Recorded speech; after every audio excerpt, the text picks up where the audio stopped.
সকাল ৭টা বাজে ডিম পাউরুটি ভাজতে এসেছি। সকালবেলা ডিম পাউরুটি ভাজার একটাই কারণ, আমার দেবর চলে যাবে, ওরা ৮টার দিকে চলে যাবে। তো আমি অনেকটাই সকালে উঠে এই তো ওদের জন্য নাস্তার আয়োজন করতেছি।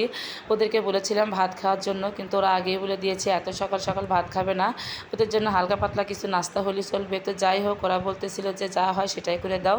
তো আমি ওই জন্য একটু ডিম পাউরুটি ভাজি করলাম, তারপর পাউরুটি আছে, কেক আছে, কলা নিয়ে আসছে, তারপরে চা করে দেবো। ওরা এগুলো খেয়েই চলে যাবে। তো যাই হোক, হ্যালো সবাইকে, সবাই কেমন আছো? আশা করি ভালো আছো, আর আমি ভালো আছি। তবে ডিম পাউরুটি ভাজি করে অনেক ভালোই হয়েছে, কারণ বাচ্চারা তো ডিম পাউরুটি ভাজি খেতে খুব পছন্দ করে। ওরা একটু সকালবেলা পেট ভরে খেয়ে গেল, দেখতেও আমার ভালো লাগলো। তো যাই হোক, ডিম পাউরুটি ভাজি করে এখানে এই তো একটু আদা চা করে নিচ্ছি। আদা চা সকালবেলা খেতে কিন্তু বেশ ভালোই লাগে, আর একটু চিনি ছাড়াই করে নিচ্ছি, কারণ দেবর আবার চা চিনি ছাড়াই খায়, ওই জন্য একটু চিনি ছাড়াই করে নিচ্ছিলাম। পরে চিনি দিয়ে দেবো, ওর জন্য আলাদা করে রেখে দিয়ে।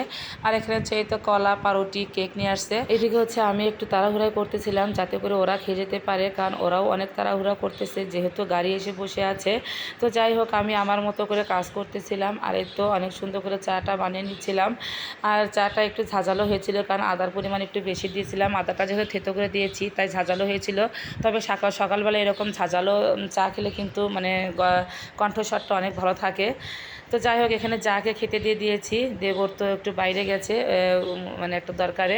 আর এখানে তারপরে ভাজতে উঠে পড়েছে, ওকেও খেতে দিয়েছি। আর ভাজতেটাকে ডাকাডাকি করছি, ও খুবই আলস্য মেয়ে।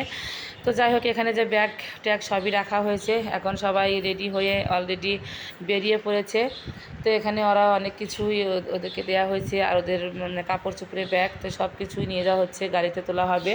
সিএনজি এসে পড়েছে, তো সবাই বিদায় নিয়ে নিচ্ছে। তো যাই হোক, সবাইকে বিদায় দিতে দিলাম, কিন্তু আমার কাজকর্ম কিন্তু অনেক কিছুই রয়ে গেছে, কারণ 7 দিন হলো ওরা এসেছিল।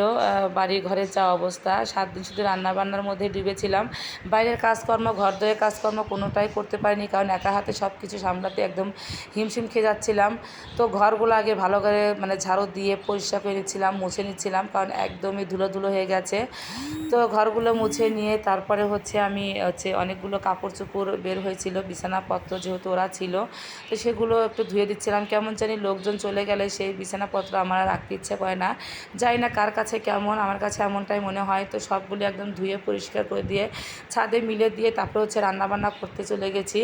তো এখানে আলু বেগুন কেটে নিয়েছি, মাছের ঝোল রান্না করব, একটু মিষ্টি কুমড়ো রান্না করব, কারণ রান্না করতে ইচ্ছে করতেছিল না, তারপরও রান্নাটা করতে হবে, কারণ সকাল থেকে অনেক কাজকর্ম করেছি, সেগুলো তো সবগুলো তোমার সাথে শেয়ার করতে পারিনি।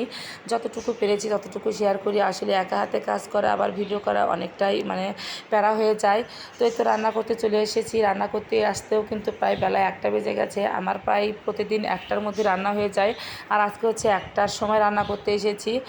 তো এই তো রান্নাবান্না সব কিছু গুছিয়ে নিয়েছি, এখন রান্নাটা বসিয়ে দিয়েছি, মাছগুলো ভাজি করতেছিলাম। বাড়িতে লোকজন আসলে কিন্তু কাজের চাপ হয় খুব, কিন্তু তারপরেও ভালো লাগে, কারণ বাড়িটা একদম ভরাপুরো থাকে। আর যখন চলে যায় তখন বাড়িটা একদম খালি হয়ে যায়। ওরা চলে গেছে, কাজকর্ম করছি, আর মনে মনে ওদের কথাই বলতেছিলাম যে বাচ্চারা এই সময়ে হয় উল্লোড় করতো, সবসময় চিল্লা পাল্লা, ওরা তো বন্দি জায়গায় থাকে। একটু খোলামেলা জায়গায় আসলে ওরা সবসময় দৌড়াদৌড়ি, খেলাধুলা এসব নিয়ে থাকে। মাঝে মাঝে কিন্তু বিরক্ত লেগে গিয়েছিলো। তো তারপরেও ভালো লেগেছে, ওরা গেছে, বাড়িটা একদম ফাঁকা ফাঁকা লাগতেছে, এই দিক দিয়ে খারাপ লাগছে। তো যাই হোক, এটাই নিয়ম, সবাই যার যার কর্মজীবন নিয়ে ব্যস্ত, যেতে তো হবেই, যেহেতু চাকরি জীবন, সেখানে কাজকর্ম না করলে তো চলবেই না। তো এই তো এদিকে মাছগুলো ভাজি করে নিলাম কথায় কথায়। এখন তো আলু বেগুনের তরকারিটা রান্না করে নেব। এদিকে সুন্দর করে আলু বেগুনটা ভাজি করে নিয়ে তারপরে মশলা দিয়ে দিলাম, আদা জিরা বাটা, মরিচের গুঁড়া, হলুদের গুঁড়া, লবণ সব কিছু দিয়ে কষিয়ে নিয়ে ঝোল দিয়ে দিচ্ছিলাম। আর বেশি একটা ঝোল রাখবো না, কেমন জানি এইসব দিনে আলু বেগুনের ঝোল খেতে খুব একটা ভালো লাগে না, কিন্তু তারপরেও খেতে হচ্ছে, কারণ যেহেতু বেগুন ছিল একদম, আর বেগুন ছাড়া কী বা খাবো, বেগুন ছাড়া কোনো তরকারি মানায়ও না। তো যাই হোক, এখানে তো ঝোলটা দিয়ে দিয়েছি, মাছগুলো দিয়ে দিলাম, আর একটু ঝোলটা নামিয়ে নিলাম, কারণ সবারই খিদে লেগে গেছে। সকালবেলা সবাই হালকা পাতলা নাস্তা করেছে, আর ভাত খাওয়া হয়েছে, ওই তো একটু পান্তা ভাত ছিল, সেটাই আমরা সবাই খেয়ে নিয়েছিলাম। সবাইকে তো সকাল সকাল নাস্তা খাই বিদায় করলাম, তারপরে মাছের ঝোল ভাত রান্না করতেছিলাম, আর মনে মনে ভাবতেছিলাম বাচ্চা থাকলেও মাছগুলো খেতেও অনেক ভালো লাগতো। তো যাই হোক, কী করা, আজকে ভিডিওটা এই পর্যন্তই। ভিডিওটা ভালো লাগলো অবশ্যই লাইক কমেন্ট শেয়ার, পাশে টাটা।